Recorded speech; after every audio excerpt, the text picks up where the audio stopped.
Welcome to this video series on church history. My name is Keith Stanglin. I'm the director of the Center for Christian Studies, and this video series is produced by the Center for Christian Studies. This series of videos is going to be a survey of church history, and so it is in total bare summary, really episodic along the way.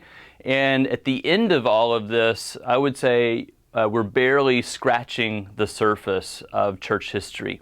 This first video really then is an introduction to this whole video course. So I want to begin with a question for you to think about.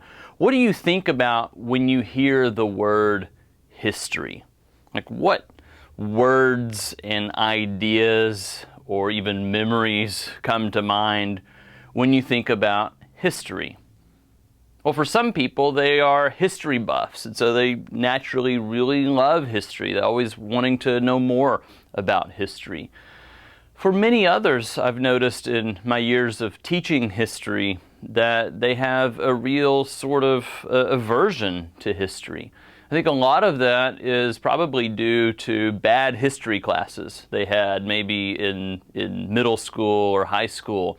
A lot of people think of history as just memorizing a bunch of names and dates and just a bunch of events, one thing that happened after another. So lots of, I think, variation when it comes to what people think about history. Whatever those words and associations and connotations are, okay, you've got those down. What about when you hear the word tradition? There may be some overlapping ideas and concepts, but is there anything different that comes to your mind when you hear that word tradition? I think for a lot of people there are positive connotations to tradition. They think of family traditions that have been handed down, especially maybe at holidays and things of that nature.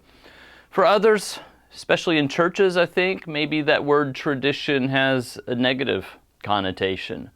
And I think a lot of that goes back to Jesus saying that you've got the traditions of men, and something that he is not endorsing, but something that he's hoping that his opponents will get beyond and reject these traditions of men.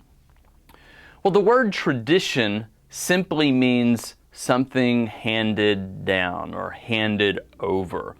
And so at its root, something handed over is really neutral. Okay, so it could be a positive thing, it might be a negative thing. But I want us to think about how tradition can be a good thing. If you like what you've heard and you want more, visit christian-studies.org and subscribe to the video course on understanding the Bible.